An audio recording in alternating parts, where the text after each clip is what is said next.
39번 지문을 보도록 하겠습니다. 39번은 전문적으로 환경 문제를 분석하는 도구로서의 한계 분석에 대한 내용을 다루고 있는데요. 여기서 이제 한계 분석이라고 하는 것은 결국 우리가 투입되는 비용에 비해서 그만큼 얻어지는 것이 있어야 되는데, 그러니까 투입되는 비용과 그 얻어지는 이익, 즉 편익이라고 합니다. 비용과 편익 사이의 어떤 차이점을 고려해서 한계 분석을 하게 되는데, 그래도 그 자체가 굉장히 좀 어려운 일이긴 하지만 그래도 환경 분석에 있어서 가장 유용하게 사용될 수 있는 그러한 도구다라고 하는 내용의 글이 되겠습니다. 한번 보도록 하겠습니다. 자, 주어진 문장을 보게 되면 this can be difficult 이렇게 나와 있는 대명사 같은 거를 굉장히 신중하게 우리가 생각을 해봐야 됩니다. 자, 이러한 것은 굉장히 어려울 수 있다. 특별히 assign은 할당하다, 부여하다니까 금전적인 가치를 to assign A to B야. A를 B에 부여하다, 할당하다 이런 얘기죠. 자, 금전적인 가치를 이러한 것들에게 부여하는 것이죠. 예를 들면 recreational aesthetic value of clean water 하면 깨끗한 물에, 자, recreational 어떤 오락적인, 휴양적인, 그 다음에 aesthetic 심미적인 가치와도 같은 어떠한 것에 금전적인 가치를 부여하는 것과 같은 이러한 일은 굉장히 어려울 수가 있다. this는 바로 이 assigning부터 문장 끝까지를 다시 이제 assigning이 this를 부연 설명해 주고 있는 내용이 되겠습니다. 보면서 다시 설명을 해 드릴게요. How does a community, society 하면 어떻게 지역사회와 사회가 determine 결정하다죠. How many productive resources divert to water quality or to any other energy, environmental problem 이렇게 되어 있어요. 얼마나 많은 생산적 자원들을, 여기서 to는 바로 we should 이거를 줄여서 이제 표현한 것이죠. 우리가 얼마나 많은 생산적 자원을 devote는 원래 헌신하다 이런 뜻도 있고 모든 것을 쏟아붓다 이런 뜻이기 때문에 여기서는 투여하다 이런 개념으로 이해하면 좋겠어요. 얼마나 많은 생산적 자원을 우리가 투여해야 할지 어디에 대해서, 자, devote A to B죠. 자, 그러면 목적은 앞에 있는 거고, 그래서 얼마나 많은 생산적 자원을 수질을 위해서 또는 다른 에너지 자원을 위해서 환경적 문제에 대해서 얼마나 많은 생산적 자원을 투여할지를 어떻게 결정을 할까 이런 얘기죠. 마구 결정하는 거 아니라 여기에 이제 한계주의라고 하는 것이 이제 이것에 이러한 결정을 할 때 가장 중요한 역할을 하는 것이 바로 한계주의죠. 이 한계주의의 경제적 개념은 help to answer the question, 이러한 질문에 답을 하는 것을 도와줄 수가 있다 이런 얘기예요. 그래서 이러한 환경 평가라든가 이러한 것들의 한계주의가 중요한 역할을 하고 있다라는 내용의 글이 되겠습니다. The basic idea of optimality, optimal 하면 적절한이죠. optimality, 최적성에 대한 기본적인 생각은 얼마나 투여하고 얼마나 얻어질 수 있는지, 그거에 대한 한계주의의 어떤 최적성은 결국 한계 비용과 한계 수입 사이에 이렇게 일치점이 이제 최적성이 되겠죠. 그래서 최적성에 대한 기본적인 생각은 바로 대디아이다 라는 얘기야. 접속사로 쓰였기 때문에 그 안에 완전한 문장이 나와야 되니까 after some point, 부사구로 가로로 묶고 it는 가주어, to가 진주어가 되겠죠. 자, 그러면 일정한 시점이 지나고 나면, 자, devote additional productive resource만, 자, 추가적인 생산 자원을 수질을 관리하는데 수질에 투여하는 것은 현명하지 못하다라는 것이다 라는 얘기야.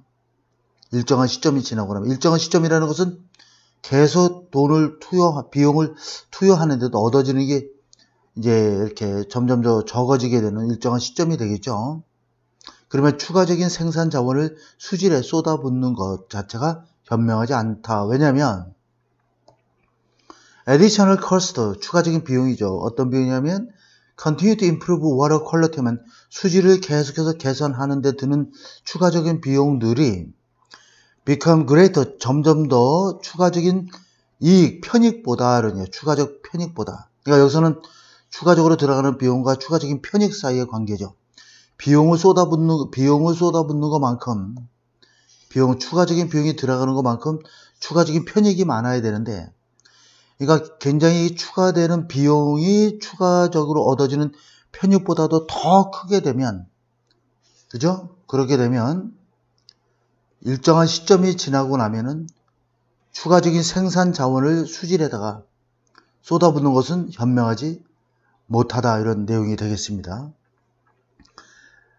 After some point, 일정한 시점이 지나고 나면 it is better to devote scarce product resource 하면 부족한 생산 자원이 항상 넘쳐나는 것은 아니니까 다른 가치 있는 목적에 쏟아붓는 것이 오히려 더 좋을 수가 있다, 이런 얘기야. 계속 얻어지는 게 많지 않으면. Marginal analysis는 이런 한계 분석이라는 게 바로 투입되는, 쉽게 말해서 한계 분석이라는 건 한계 비용과 한계 수입을, 편익을 서로 이렇게 비교할 때의 분석법이 되겠죠. 그러니까 이런 한계 분석은 무엇이 포함되냐면, 자, 신중한 고려가 필요하겠죠. 어떤 고려냐면, 자, 금전적인 추산치죠. 비용과 편익, 어떤 정책 선택에 있어서의 들어가는 비용과 편익, 얻어지는 이익이 되겠죠.